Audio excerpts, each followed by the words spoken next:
श्री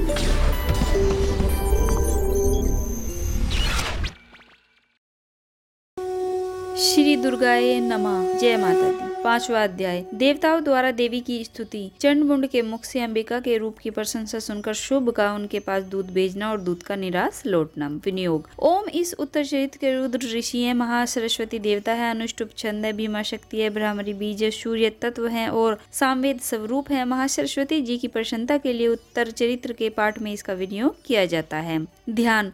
जो अपने कर कमलों में घंटा, शूल, हल, शंख, मूसल, चक्र, धनुष और बाण धारण करती हैं, शरद ऋतु के शोभा संपन्न चंद्रमा के समान जिनकी मनोहर कांति है, जो तीनों लोकों की आधारभूत और शुभ आदित्यों का नाश करने वाली है तथा गौरी के शरीर से जिनका प्राकाट्य हुआ है, उन महासरस्वती देवी का मैं निरंतर भजन करती हूँ। ऋषि कहते हैं, पूर्व काल में शुभ और निशुभ नामक असुरों ने अपने बल के घमंड में आकर सचिपति इंद्र के हाथ से तीनों लोकों का राज्य और यज्ञ भाग छीन लिए। वे ही दोनों सूर्य, चंद्रमा, कुबेर, यम और वरुण के अधिकार का भी उपयोग करने लगे। वायु और अग्नि का कार्य भी वे ही करने लगे। उन दोनों ने सब देवताओं को अपमानित, राज्य भ्रष्ट, पराजित तथा अधिकारहीन करके स्वर्ग से निकाल दिया। उन दोनों महान असुरों से तिरस्कृत देवताओं ने अपराजिता देवी का स्मरण किया और सोचा, जगदम्बा ने हम लोगों को वर दिया था कि आपत्ति काल में स्मरण करने पर मैं तुम्हारी सब आपत्तियों का तत्काल नाश कर दूंगी। यह विचार कर देवता गिरिराज हिमालय पर गए और वहाँ भगवती विष्णु माया की स्तुति करने लगे। देवता बोले, देवी को नमस्कार है, महादेवी शिवा को सर्वदा नमस्कार है, प्रकृति एवं भद्र को प्रणाम है। हम लोग नियम पूर्वक जगदम्बा को नमस्कार करते हैं, रुद्र को नमस्कार करते हैं, नित्या, गौरी एवं धात्री को बारंबार नमस्कार है, ज्योतिष्णमयी, चंद्र रूपिणी एवं सुख स्वरूपा देवी को सतत प्रणाम है, शरणागतों का कल्याण करने वाली वृद्धि एवं सिद्धि रूपा देवी को हम बारंबार नमस्कार करते हैं, निरत्री राक्षसों की लक्ष्मी, राजाओं की लक्ष्मी तथा सर्वाणी शिव पत्नी स्वरूपा आप जगदम्बा को बार बार नमस्कार है, दुर्गा, दुर्गपारा, दुर्गम संकट से पार उतारने वाली, सारा सबकी सारभूता, सर्व कारणी, ख्याति कृष्ण और धूम्रा देवी को सर्वदा नमस्कार है, अत्यंत सौम्य तथा अत्यंत रौद्र रूपा देवी को हम नमस्कार करते हैं, उन्हें हमारा बारंबार प्रणाम है, जगत की आधारभूता कृति देवी को बारंबार नमस्कार है, जो देवी सब प्राणियों में विष्णु माया के नाम से कही जाती है, उनको नमस्कार, उनको नमस्कार, उनको बारंबार नमस्कार है, जो देवी सब प्राणियों में चेतना कहलाती है, उनको नमस्कार, उनको नमस्कार, उनको बारंबार नमस्कार है, जो देवी सब प्राणियों में बुद्धि रूप से स्थित है, उनको नमस्कार, उनको नमस्कार, उनको बारंबार नमस्कार है, जो देवी सब प्राणियों में निद्रा रूप से स्थित है, उनको नमस्कार, उनको नमस्कार, उनको बारंबार नमस्कार है, जो देवी सब प्राणियों में क्षुधा रूप से स्थित है, उनको नमस्कार, उनको नमस्कार, उनको बारंबार नमस्कार है, जो देवी सब प्राणियों में छाया रूप से स्थित है, उनको नमस्कार, उनको नमस्कार, उनको बारंबार नमस्कार है, जो देवी सब प्राणियों में शक्ति रूप से स्थित है, उनको नमस्कार, उनको नमस्कार, उनको बारंबार नमस्कार है, जो देवी सब प्राणियों में तृष्णा रूप से स्थित है, उनको नमस्कार, उनको नमस्कार, उनको बारंबार नमस्कार है, जो देवी सब प्राणियों में शांति रूप से स्थित है, उनको नमस्कार, उनको नमस्कार, उनको बारंबार नमस्कार है, जो देवी सब प्राणियों में जाति रूप से स्थित है, उनको नमस्कार, उनको नमस्कार, उनको बारंबार नमस्कार है, जो देवी सब प्राणियों में लज्जा रूप से स्थित है, उनको नमस्कार, उनको नमस्कार, उनको बारंबार नमस्कार है, जो देवी सब प्राणियों में शांति रूप से स्थित है, उनको नमस्कार, उनको नमस्कार, उनको बारंबार नमस्कार है, जो देवी सब प्राणियों में श्रद्धा रूप से स्थित है, उनको नमस्कार, उनको नमस्कार, उनको बारंबार नमस्कार है, जो देवी सब प्राणियों में कांति रूप से स्थित है, उनको नमस्कार, उनको नमस्कार, उनको बारंबार नमस्कार है, जो देवी सब प्राणियों में लक्ष्मी रूप से स्थित है, उनको नमस्कार, उनको नमस्कार, उनको बारंबार नमस्कार है, जो देवी सब प्राणियों में वृत्ति रूप से स्थित है, उनको नमस्कार, उनको नमस्कार, उनको बारंबार नमस्कार है, जो देवी सब प्राणियों में स्मृति रूप से स्थित है, उनको नमस्कार, उनको नमस्कार, उनको बारंबार नमस्कार है, जो देवी सब प्राणियों में दया रूप से स्थित है, उनको नमस्कार, उनको नमस्कार, उनको बारंबार नमस्कार है, जो देवी सब प्राणियों में तुष्टि रूप से स्थित है, उनको नमस्कार, उनको नमस्कार, उनको बारंबार नमस्कार है, जो देवी सब प्राणियों में माता रूप से स्थित है, उनको नमस्कार, उनको नमस्कार, उनको बारंबार नमस्कार है, जो देवी सब प्राणियों में भ्रांति रूप से स्थित है, उनको नमस्कार, उनको नमस्कार, उनको बारंबार नमस्कार है, जो जीवों के इंद्रिय वर्ग की अधिष्ठात्री देवी है, सब प्राणियों में सदा व्याप्त रहने वाली है, उन व्याप्ति देवी को बारंबार नमस्कार है, जो देवी चैतन्य रूप से इस संपूर्ण जगत को व्याप्त करके स्थित है, उनको नमस्कार, उनको नमस्कार, उनको बारंबार नमस्कार है। पूर्व काल में अपने अभिष्ट की प्राप्ति होने से देवताओं ने जिनकी स्तुति की तथा देवराज इंद्र ने बहुत दिनों तक जिनका सेवन किया, वह कल्याण की साधन भूत ईश्वरी हमारा कल्याण और मंगल करे तथा सारी आपत्तियों का नाश कर डाले। उदंड दैत्यों से सताए हुए हुए हम सभी देवता जिन परमेश्वरी को इस समय नमस्कार करते हैं तथा जो भक्ति से विनम्र पुरुषों द्वारा स्मरण की जाने पर तत्काल ही संपूर्ण विपत्तियों का नाश कर देती है, वे जगदम्बा हमारा संकट दूर करे। ऋषि कहते हैं राजन, इस प्रकार जब देवता स्तुति कर रहे थे उस समय पार्वती देवी गंगा जी के जल में स्नान करने के लिए वहां आई। उन सुंदर बोहों वाली भगवती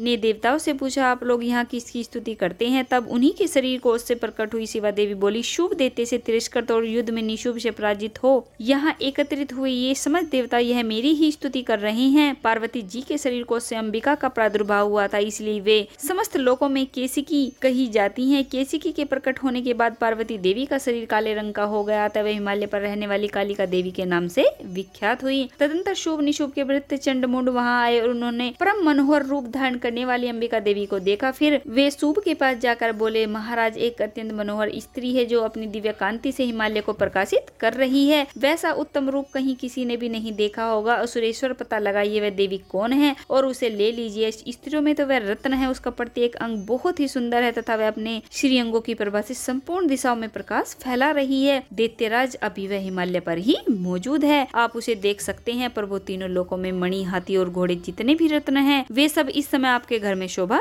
पाते हैं। हाथियों में रत्नभूत ऐरावत यह परिजात का वृक्ष और यह उच्च शर्वा घोड़ा यह सब आपने इंद्र से ले लिया है। हंसों से जुता हुआ यह विमान भी आपके आंगन में शोभा पाता है। यह रत्नभूत अद्भुत विमान जो पहले ब्रह्मा जी के पास था अब यहाँ आपके पास लाया गया है। यह महापद्म नामक निधि आप कुबेर से छीन लाए हैं। समुद्र ने भी आप किलंजनी नाम की माला भेंट की है जो केसरों से सुशोभित है और जिसके कमल कभी कुंभलाते नहीं है। सुवर्ण की वर्षा करने वाला वरुण का छत्र भी आपके घर में शोभा पाता है तथा यह श्रेष्ठ रथ जो पहले प्रजापति के अधिकार में था अब आपके पास मौजूद है। दैत्येश्वर मृत्यु की उत्क्रांतिदा नाम वाली शक्ति भी आपने छीन ली है तथा वरुण का पाश और समुद्र में होने वाले सब प्रकार के रत्न आपके भाई निशुभ के अधिकार में है। अग्नि ने भी श्वेत शुद्ध किए हुए 2 वस्त्र आपकी सेवा में अर्पित किए हैं। दैत्यराज इस प्रकार सभी रत्न आपने एक कर लिए हैं। फिर जो यह स्त्रियों में रत्न रूप कल्याणमयी देवी है इसे आप क्यों नहीं अपने अधिकार में कर लेते? ऋषि कहते हैं चंडमुंड का यह वचन सुनकर शुभ ने महादित्य सुग्रीव को दूत बनाकर देवी के पास भेजा और कहा, मैं तुम मेरी आज्ञा से उसके सामने ये बातें कहना और ऐसा उपाय करना जिससे प्रसन्न होकर वह शीघ्र ही यहाँ आ जाए। वह दूत पर्वत के अत्यंत रमणीय प्रदेश में जहाँ देवी मौजूद थी गया और मधुरवाणी में कोमल वचन बोला। दूत बोला, देवी दैत्यराज शुभ इस समय तीनों लोगों के परमेश्वर मैं उन्हीं का भेजा हुआ दूत हूँ और यहाँ तुम्हारे ही पास आया हूँ। उनकी आज्ञा सदा सब देवता एक स्वर से मानते हैं, कोई उसका उल्लंघन नहीं कर सकता। वे संपूर्ण देवताओं को परास्त कर चुके हैं। उन्होंने तुम्हारे लिए जो संदेश दिया है उसे सुनो। संपूर्ण त्रिलोकी मेरे अधिकार में है, देवता भी मेरी आज्ञा के अधीन चलते हैं। संपूर्ण यज्ञों के भागों को मैं ही पृथक पृथक भोगता हूँ। तीनों लोकों में जितने श्रेष्ठ रत्न है वे सब मेरे अधिकार में है।